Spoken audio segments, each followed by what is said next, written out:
Welcome, friends. Today we have a talk on intuition, theosophically speaking, followed at noon with a continuation of our study of Patanjali's yoga aphorisms. Next week, we'll continue our study of the key to theosophy online at this site, the Declaration of the ELT. I can take it. I can take it. Okay. The policy of this lodge is independent devotion to the cause of theosophy without professing attachment to any theosophical organization. It is loyal to the great founders of the theosophical movement, but does not concern itself with dissensions or differences of individual opinion. The work it has on hand and the end it keeps in view are too absorbing and too lofty to leave it the time or inclination to take part in side issues. That work and that end is the dissemination of the fundamental principles of the philosophy of theosophy and the exemplification and practice of those principles through a truer realization of the self, a profounder conviction of universal brotherhood. It holds that the unassailable basis for union among theosophists, wherever and however situated, is similarity of aim, purpose, and teaching, and therefore has neither constitution, bylaws, nor officers, the sole bond between its associates being that basis. And it aims to disseminate this idea among theosophists in the furtherance of unity. It regards as theosophists all who are engaged in the true service of humanity, without distinction of race, creed, sex, condition, or organization. And it welcomes to its association all those who are in accord with its declared purposes and who desire to fit themselves, by study and otherwise, to be the better able to help and teach others. The true theosophist belongs to no cult or sect, yet belongs to each and all. Thank you. Our reading, devotional reading, is from The Voice of the Silence today. We're continuing on that book. Starting on page 41 today. Be humble if thou wouldst attain wisdom. Be humble still when wisdom thou hast mastered. Be like the ocean, which receives all streams and rivers. The ocean's mighty calm remains unmoved. It feels them not. Restrained by thy divine, thy lower self. Restrained by the eternal, the divine. Hey, great is he who is the slayer of desire. Still greater he, in whom the self-divine has slain the very knowledge of desire. Guard thou the lower lest it's all the higher. The way to final freedom is within thyself. That way begins and ends outside self. Unpraised by men and humble is the mother of all rivers. And Theosophically proud sight, empty the human form through though with arena sweet waters in the sight of foods. With all the birthplace of the sacred rivers is the sacred land, and he who wisdom hath is honored by all men. Fundamental propositions. Go ahead. Because you got to tell. Okay. The three of these, the three fundamentals, but they work together as one. They apply to nature's laws as presented throughout the secret doctrine. The first fundamental is on deity, the unity of all existence, the rootless root of all that was, that is, or ever shall be. It extends to beyond the range of human comprehension, and it can only be dwarfed by any human expression. It is beingness rather than being. It is thought of as the great breath, the one reality. It is a dynamic energy that might be linked to that small voice that wells up within every individual soul, that consciousness that should be our guide. Spirit and matter, so soul, life embodied and unembodied. What people generally call God or deity is an aspect of life, the omnipresent principle, which invisibly functions in the atom as in the cosmos, and which abides in the self and the heart of every creature. Another aspect of life is law. People speak of the laws of God, the laws of nature. It would be more accurate to speak of God as law. God, life, self are not different from law. They are law. The spirit of the universe also surrounds it and is within all. We eternal pilgrims have the opportunity to become gods or one with the absolute through sustained effort. We honor the gods as superior beings to emulate, but not as beings outside of ourselves. The second fundamental is on the law that brings out an analogy between the process of nature and the cosmos and the individual man. Day and night, life and death, sleeping and waking, karma and reincarnation. Man's lower principles disintegrate in time, and nature uses them again with their various imprints from past uses to form new human principles. The same process takes place in disintegration and formation of worlds. There is the perpetual exchanges of atoms, correlating and changing their combined equivalences like the perfect flower dying in order to grow into a perfect fruit.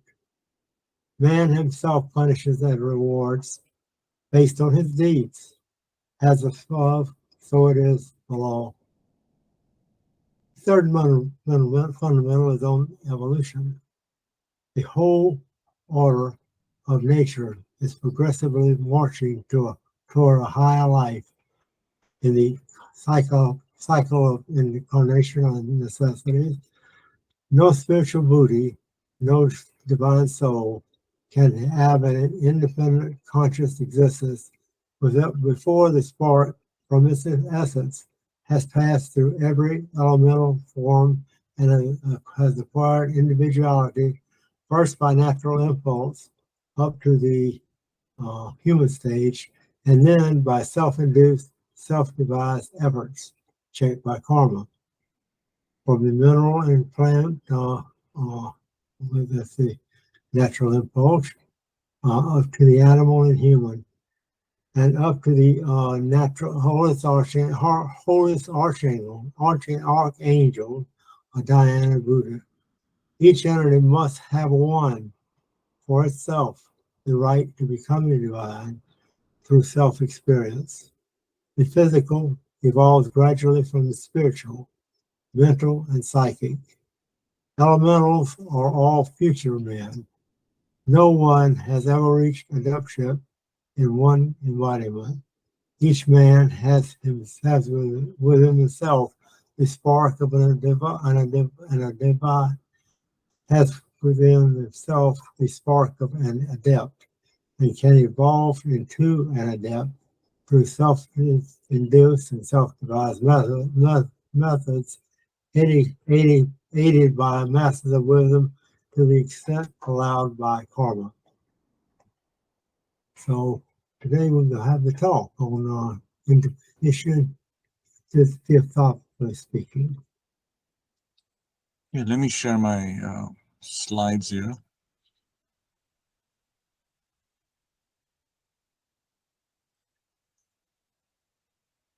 Okay, can you? Yeah. Are you able to see it? Mm-hmm.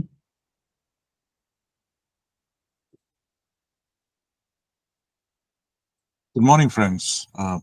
Welcome to today's short talk on intuition from the Theosophical viewpoint.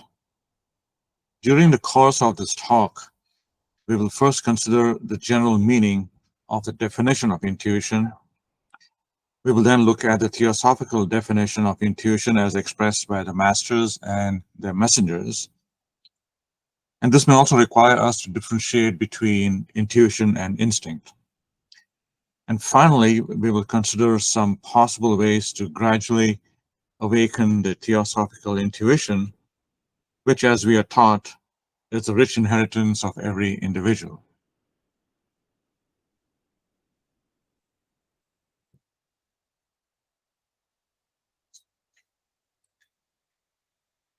The Oxford English Dictionary defines intuition as the ability to understand something immediately without the need for conscious reasoning.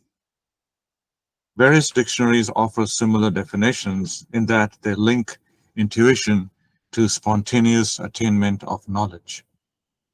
The Dictionary of Psychology refers to intuition as the immediate insight or perception in contrast to conscious reasoning.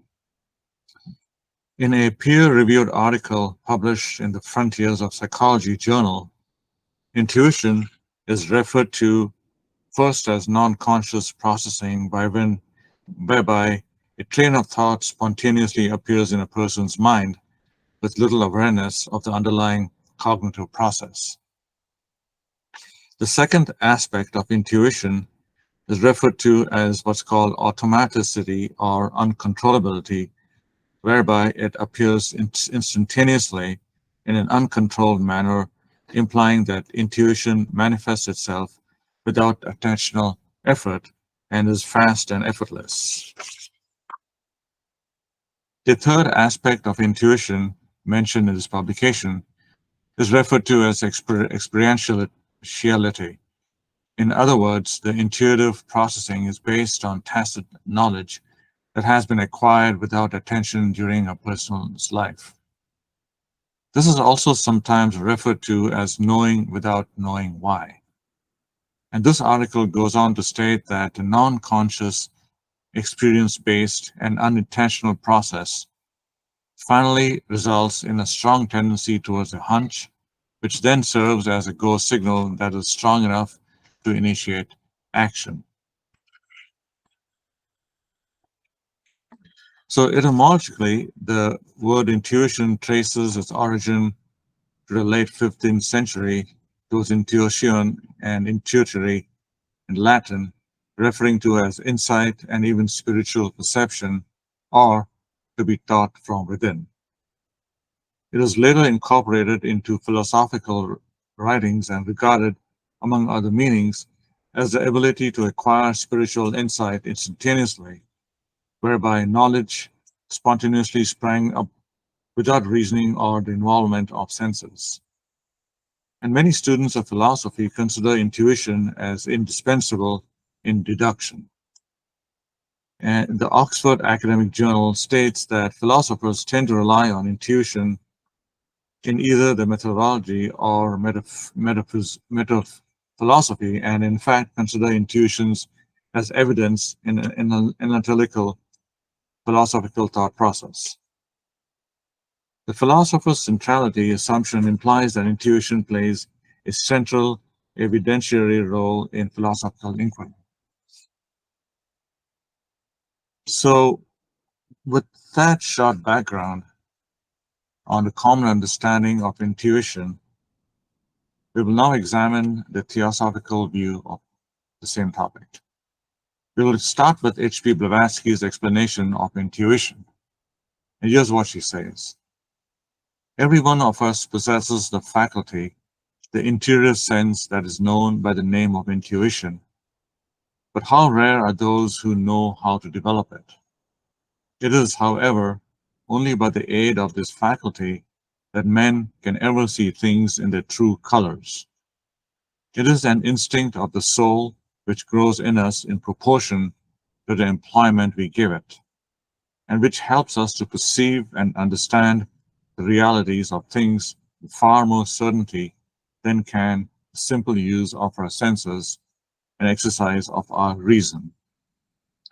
What are called good sense and logic enable us to see only the appearance of things, that which is evident to everyone. The instinct of which we speak from theosophic standpoint, being a perception of our perceptive consciousness, a projection which acts from the subjective to the objective and not vice versa, awakens in us spiritual senses and power to act. These senses assimilate to themselves the essence of the object or of the action under examination and represent it to us as it really is, not as it appears to our physical senses and to our cold reason. So in essence, we begin with instinct and end with omniscience. HPB goes on to state intuition in reality as the opened eye, which is the inner spiritual eye of the seer, and the faculty which manifests through it is not clairvoyance, as ordinarily understood, that is the power of seeing at a distance, but rather intuition is a faculty of spiritual knowledge through which direct and certain knowledge is obtainable. This faculty is intimately connected with the third eye, which mythological tradition ascribes to certain races of men.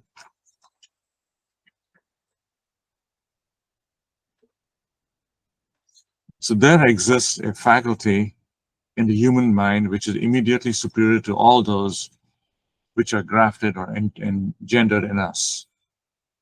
By it, we attain to union with superior intelligences, finding ourselves raised above the senses scenes of earthly life and partaking of the higher existence and the superhuman powers of inhabitants of the celestial spheres. By this faculty, we find ourselves liberated finally from the dominion of karma, and we become, as it were, the arbiters of our own fates. For when the most excellent parts in us find themselves filled with energy, and when our souls are lifted up towards essences higher than science, it can separate itself from the conditions which hold it in the bondage of everyday life. It exchanges its ordinary existence for another one.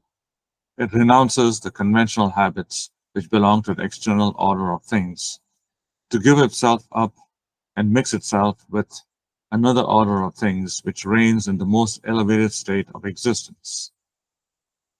The infinite cannot be known to our reason, which can only distinguish and define, but we can always conceive the abstract idea thereof, thanks to the faculty higher than our reason, and that is intuition, or the spiritual instinct of which has been spoken about. Only the great initiates who have the rare power of throwing themselves into the state of samadhi, which can be imperfectly translated by the word ecstasy, a state in which one ceases to be conditioned and personal I and becomes one with the all. Only those can boast of having been in contact with the infinite, but no more than other mortals can they describe that state in words.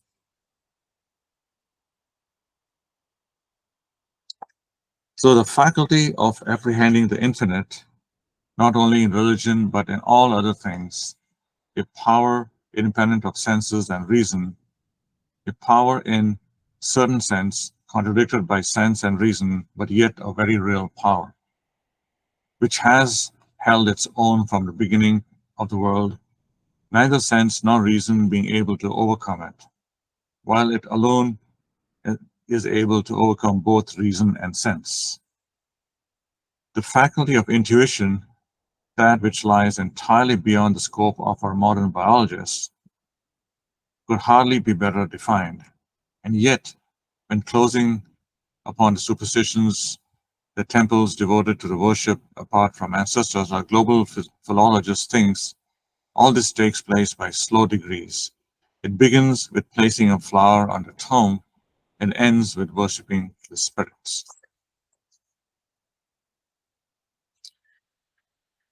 Before we go any further, we need to find a way to differentiate between instinct and intuition.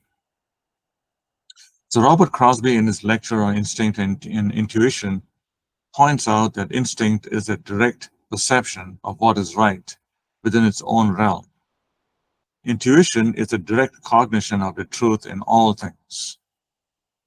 Reason is, as it were, the balance between instinct and intuition, and animals have the right instinct in regard to what to eat and in regard to what is dangerous to them, for their instinct is acquired experience. But they do not reason in their instincts, they just feel them. We reason about both our instincts, because we have instincts, and our intuitions as well, and usually reason ourselves into a false position from a false basis of thinking. Reason is an instrument we are working with, but if we start with the wrong premises, we are bound to come to false conclusions, however faultless and reasoning. Working logically, we can come to the right conclusions only with an eternal premise. In no other way shall we ever determine the right in our modes of looking at things. In trying to understand instinct and intuition, therefore, we shall have to ascertain their true foundation. Looking upon the animal kingdom and seeing therein actions proceeding for the welfare of the different animal beings, we call those actions on the part instinct without at all realizing that something produced that instinct. It could not arise of itself, must have been a production, as all things in this and any other universe are productions. The statement of the ancient wisdom religion is that at the root of every being, of every grade, of every form and every kind, there is one reality, and that is spirit and spirit alone. From spirit have come all productions. From spirit all evolutions have been brought about. The spirit is the same in all. The acquisition differs in accordance with the instinct and intuition degree of progress of the individual or being. For evolutions proceed on individual lines.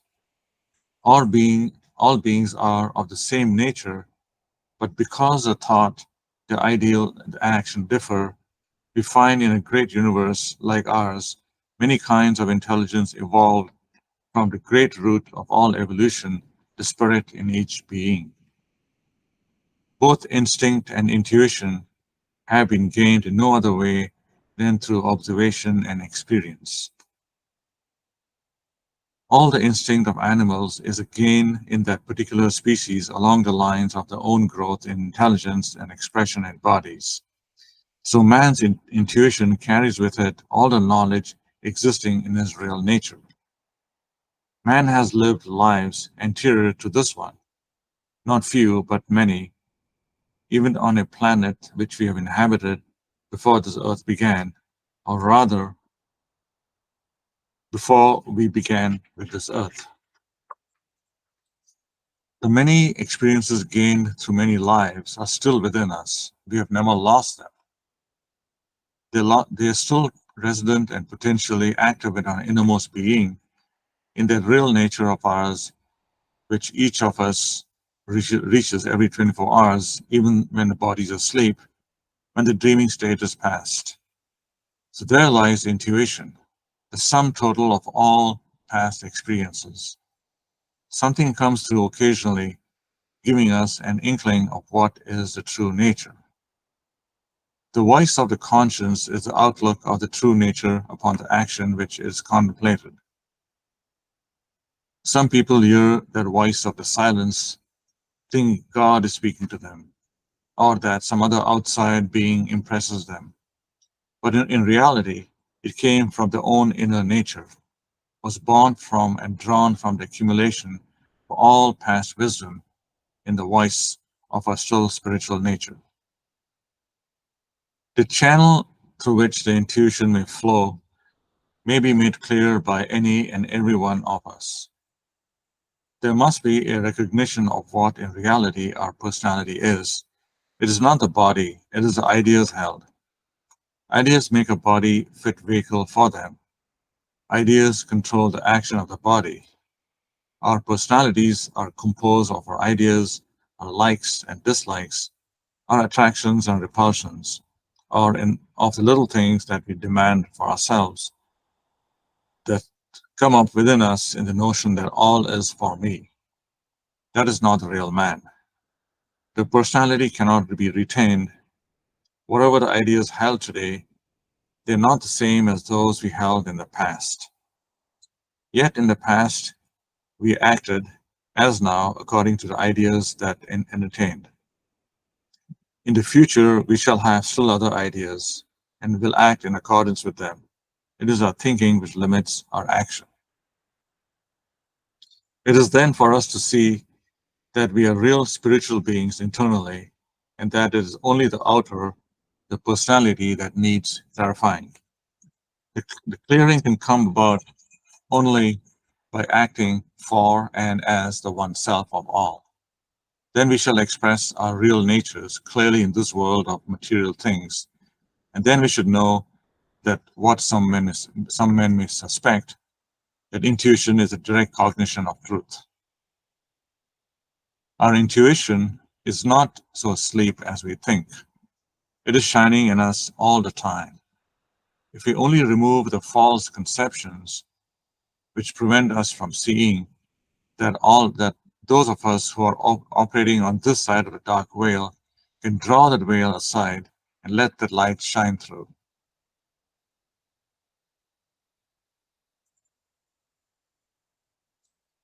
So the journey leading to awakening of a spiritual intuition first starts with recognizing the impermanence of the lower personality, which is a collection of false perceptions.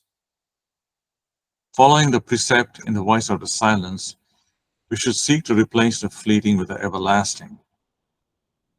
The light on the path teaches us to live in the eternal, which is the only permanent aspect in each of us.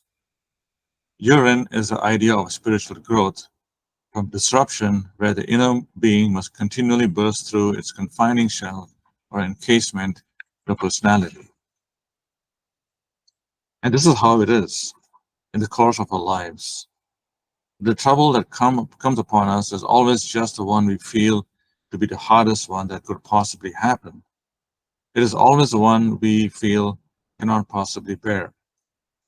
If we look at it from a wider point of view, we shall see that we are trying to burst through our shell at this one vulnerable point, that our growth, to be real growth and not the collective result of a series of experiences, must progress evenly throughout, just as the body of a child grows. Not first the head and then the hand, followed by perhaps a leg, but in all directions at once, regularly and imperceptibly. The goal of the aspirant for spiritual wisdom is entrance upon a higher plane of existence. He is to become a new man, more perfect in every way than he is at present. And if he succeeds, his capabilities and faculties will receive a corresponding increase of range and power. Just as in the visible world we find that each stage in the evolutionary scale is marked by increase of capacity. This is how that adept becomes endowed with powers that have been so often described. But the main point to be remembered is that these powers are the natural accompaniments of existence on a higher plane of evolution, just as ordinary human faculties are the natural accompaniments of existence on the ordinary human plane.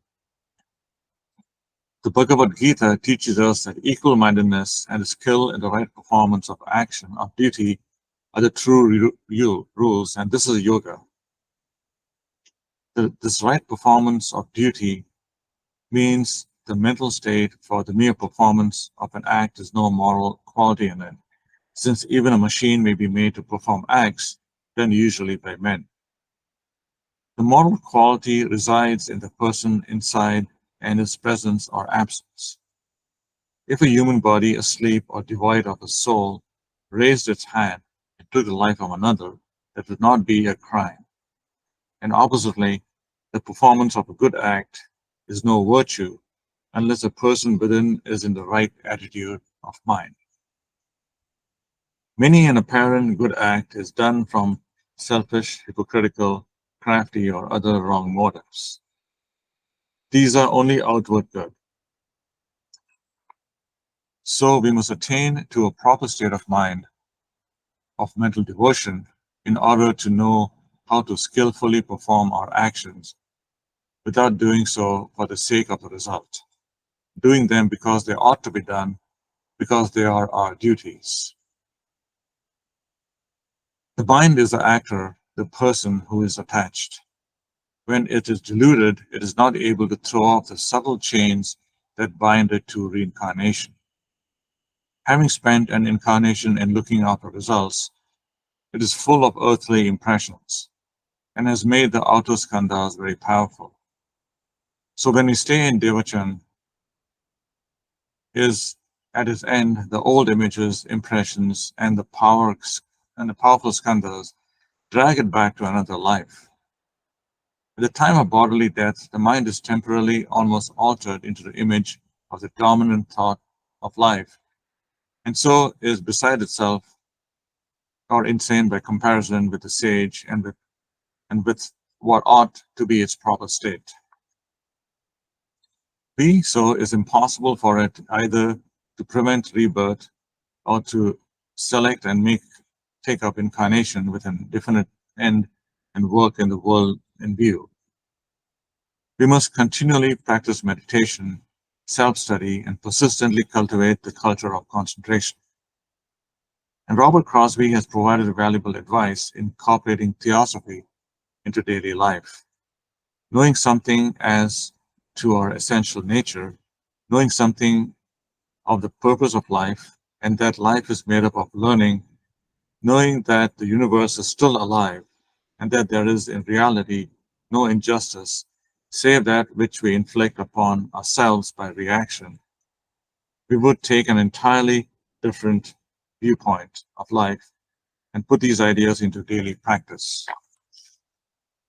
We would take the position which most of us all need to take, and that of our own responsibility, which religions have taught us to shift on to some god or devil, recognizing that each of us is the same source and going towards the same goal. Though the path will vary with the pilgrim, we will act towards each as if we were a part of ourselves. From the above, we can obtain help. To the one below, we can give help. Such is the interdependence which should exist between all conscious beings, and under such a conception, our civilization would not be as it is now. We should not find every man's raised hand against every other man. We should not see that in poor case finding fault with wrong conditions, but finding fault rather with their own wrong relations to others at some time when they abused the power they had. We should see each one trying to discipline himself, trying to bring himself into proper relation with all the rest, not so much outwardly, but perhaps to bring himself into a proper relation inwardly. For we may be sure that if we make the clean inside of the bowl, the outside will take care of itself.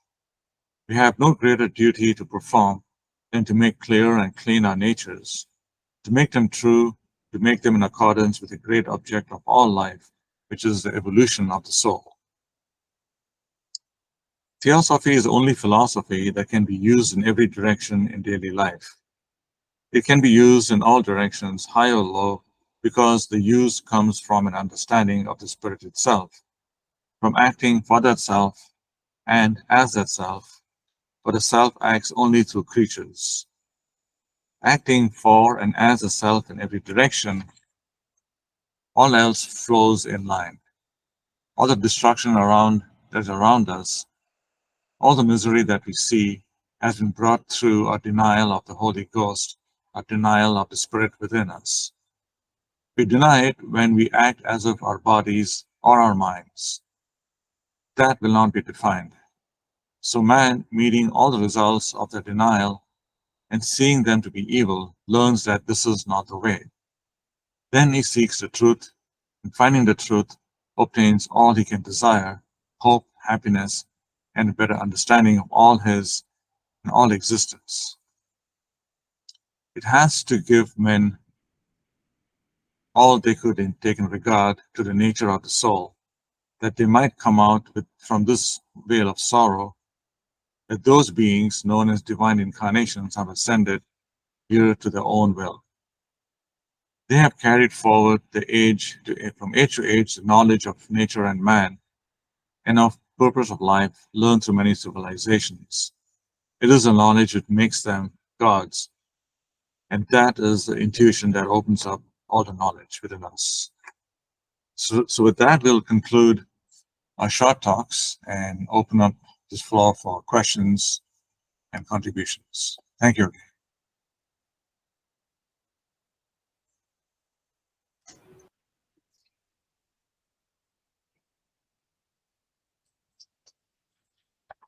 So, You covered a lot of territory there. In duty without looking at personal results, I think is what you talked about. Concentration on the task at hand. Spiritual with spiritual internally, we have a personality which shows to the others, but we have the individuality which goes from life to life. And the difference between the individuality and the personality is the individuality is the developed perfected part of us. yeah, if you mean spiritual individuality, that is the permanent part of us. That's the self that is always there, always has been. Whereas as personalities are what what pertains to the lower nature, what pertains to terrestrial living, and that has to be raised up. We and in the voice of silence, it's referred to as a fog, and it's a fog that prevents the true light from shining through, and that is an intuition. Intuition itself, as in the Mahatma letters, is the self itself. Practicing really understanding that thou art that you are the self, which is the self of all beings, and gradually employing that into our daily lives is one way to dissipate the overwhelming feeling of personality. So in many ways, spiritual intuition is the inner knowledge which every individual already has, but it's hard to access that when we are continuously being overpowered by our personalities. So you can say that intuition corresponds to, as you mentioned, the spiritual individuality. And how do we make the individuality be an active part of our daily life? And that is the quest that we have to practice and gradually build on it. That's the part of it that the adept acts on in an area. Yeah, and exactly. And I think either the Mahatma or Mr. Judge once said that intuition is where the knowledge springs up spontaneously. And depending on the degree of development, you can have the entire knowledge spring up within you. Because once you've cleared the obstacles of life, the skandhas, and which build the personality, you reveal the knowledge itself. And since the self is part of the deity, the absolute, the more you realize yourself, you directly are opening yourself up to that knowledge which is infinite.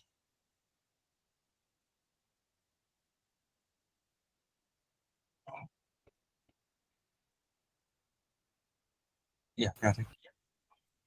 You mentioned that the personality is challenged, I guess. It has to burst through a bond to get to the next level. And it seems it's part of our growth process as we mature as individuals. Mhm. And I was wondering if you could talk a little bit more about that. And I wonder why it isn't mentioned more in Theosophy in relation to karma, that it's just kind of how it works, that you are challenged no matter kind of Yeah. what you do. Yeah, I mean, in fact, what you inferred to is, which every student of Theosophy goes through. You know, the minute you make a decision to take a step forward, you feel challenged at that very moment. And one way to look at that is the first chapter of the Gita itself, right? You have Krishna sitting in the same chair as Arjuna, and he points out the two sides that Arjuna has to first confront. One side is his personality, with all the traits that come along with it, right? And the other side are all the higher aspects that pertain that he has to look up to and use to either not necessarily vanquish, but to raise the lower self. So in the first chapter itself, that's a conflict that we all feel and we all talk about, and in terms of questions. So in terms of making karma, it's generally the lower self that it, in the first place, doesn't recognize it. It sees itself as the end all and be all. For most people, they don't really recognize that there's a permanent aspect in us, and it keeps making karma, and it's karma that draws us back into incarnation after incarnation. It's when it finally, there's a term that's used in Theosophy or Raj Yoga. It's called divine discontent. After many, many lives, finally the individual realizes that what he has been pursuing is completely impermanent, really has no lasting value, and starts asking why. And it's that at that point when the individual starts looking inward and gradually realizes that he was basically pursuing a goal that simply did not exist, because he viewed the earthly living as basically the all. And it's gradually, it's a slow process. And keep in mind that I think that there's a term used in the voice called a tidal wave. The tidal wave is the personality that we have built from life after many, many, many lives. And now we have to, and as we start pushing back against it, we feel that challenge. We feel that heavy burden we have to lift, and that burden is created by ourselves. The heavy, I think, in the esoteric nature of the Gospels, that it should be talks about as the heavy stone that we have to lift off ourselves, this heavy stone of personality, so that the real man can shine through, can step out. Yeah. So it's we who put that stone there, though. That's our karma is that stone, right? Yeah, exactly. I mean, I think Kathy alluded to that that heavy stone is our own karma, that we have built it, and now we realize that, okay, that's not what we should be doing, and in a way, focusing inward will help us make less and less karma life after life. Yeah. But we still have that. That's you said so many lifetimes. You emphasize that several times, Mm-hmm. and we that's the problem, part of the problem of our understanding too, because we don't understand that the eons of time this tape needed to correct our behavior sometimes. Exactly, and yeah, Most of the time it is. yeah, and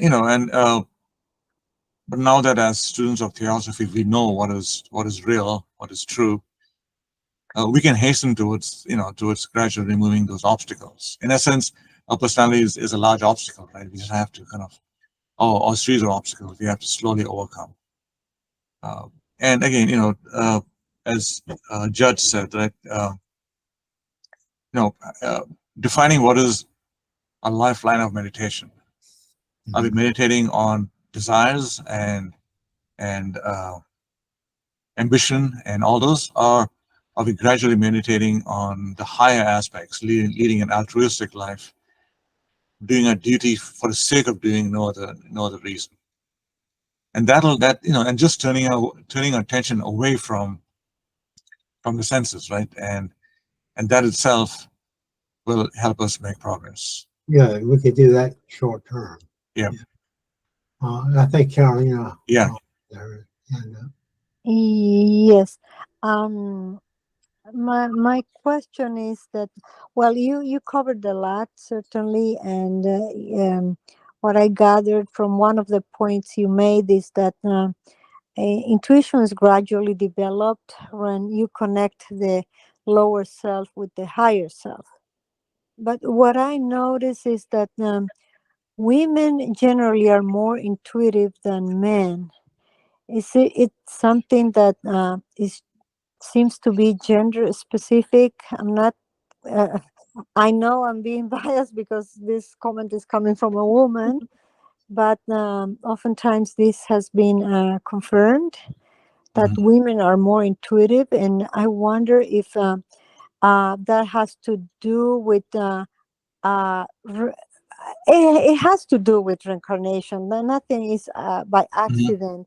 Yeah. That those powers are like more awakened because you have chosen to reincarnate as a woman in this lifetime or so many others. Can you do you relate? Do you see it as being like more awakened in women, or am I too biased?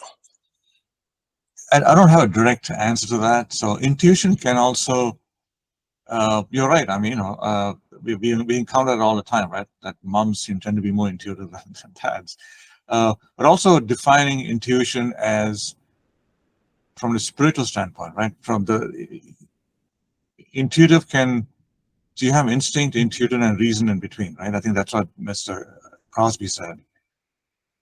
So in terms of being able to guess a certain situation all at once versus being able to grasp an abstract idea, a spiritual idea all at once, the two very different aspects. So, this student doesn't have enough knowledge to speak about the gender side of things. It could be that, people who are more bound to their duties tend to be more intuitive, I guess, because by performing their duties in itself in the right way, you are acting for and as a self. It could be being selfless, right? I mean, our mothers are selfless, aren't they? I mean, we have to acknowledge that. Maybe that itself opens up a window into being more intuitive. And you're right, Caroline. Intuition is, as pointed out throughout Theosophy, it's a collection of experiences from previous lives and previous existences too, right? I mean, keep in mind that before our minds were lit up in this manvantara, in the past, we were in the lower realms of evolution. We're still getting experience, right? We haven't lost that. Nothing's ever lost.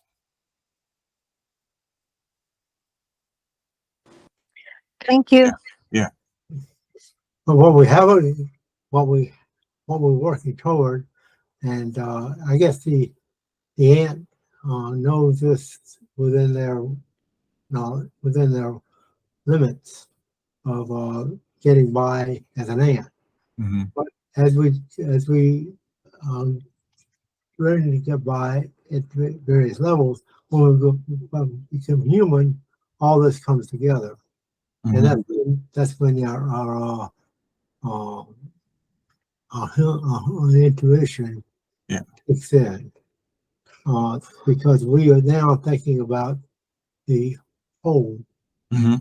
rather than just our band, if you will. Yeah. We're thinking about the world as a whole. Yeah. You know. Yeah, and I think even when HPB talked about how to read and grasp the secret doctrine, she's talking about doing it intuitively and not really get bogged down by reason and logic. I think that can only awaken within us as we lead the life. Read more devotion books to really open up your sense of abstract reasoning, so to speak. Kathy? Yeah, you just touched on it. Like, my question was going to be related to, for the person who's not aware of this and they don't do anything specific, intuition is part of their permanent, faculties. Will it develop on its own, or do you have to be proactive? And you were just giving the example of like reading The Secret Doctrine. It was written in such a way to help develop one's intuition. I just was wondering if you talk a little bit more about that. Developing it, what we can do. Yeah, in his, I think it's Crosby's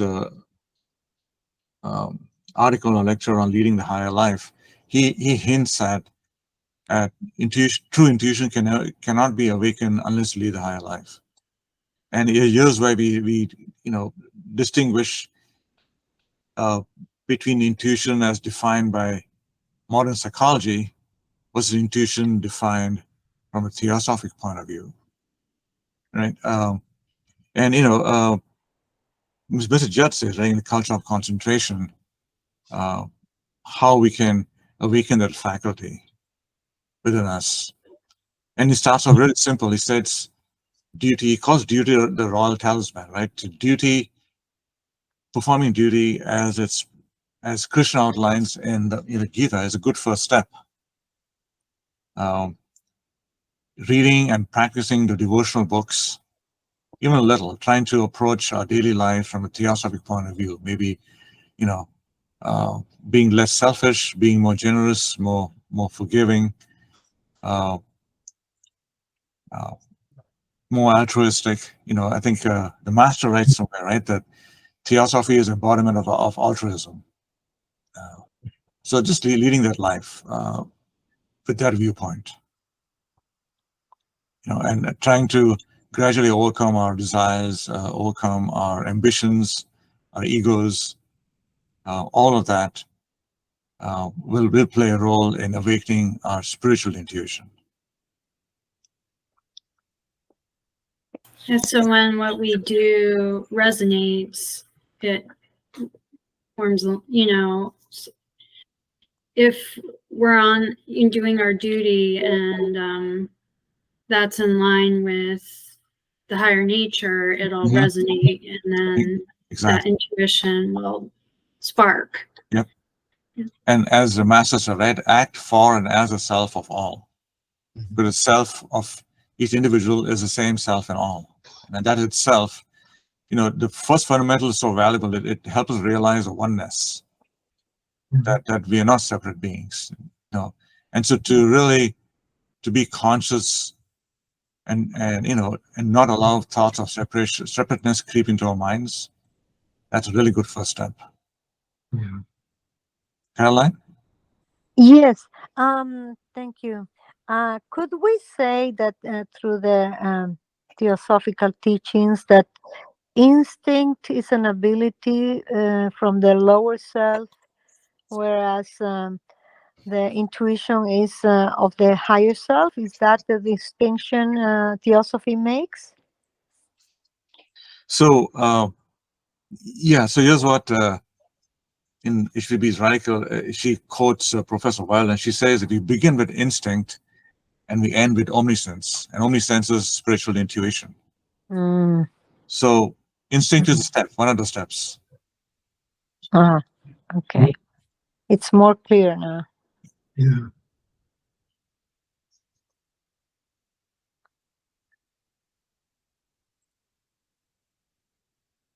Yeah, this is a quite a synopsis, right? Within an hour. Give us a good hint as to what to do. And no, we can't, also says we can't, well, pull up the plant by the root. We being the plant. Mhm. It's the plant to see how we're doing. We just check, we'll make sure that we're trying to think universally, trying to act for the for and as itself of all, knowing we're gonna fall along the way, probably many times. We just have to keep active from life to life, and we get that, right? Yeah, and from a practical standpoint, so much of true higher living is on a thought plane, isn't it? That's in our mind. And Mr. Judge gives a really simple analogy. He says our mind are like full of avenues. We have traffic coming in and out, and all you have to do is keep only the avenues open to higher thoughts, and check any avenue where a lower thought creeps in. To really be, and that's why we're taught that meditation is an active endeavor, right? It's not something that you can't be too passive and just let the flow of life take you where it takes you. But meditate actively. You can meditate in the mornings, but make sure you think of it throughout the day. And to really be able to check your mind, that's the first thing, right? To really, again in the Gita, we use the analogy of the chariot and the reins. Are we sitting in a chariot, and do we hold the reins, or do the chariots go wherever it wants to, right? And that's how you arrest your thoughts. You really have to have full control over every thought that gets into our mind, and that takes many lives. Well, thank you very much for this synopsis and the way we direct ourselves.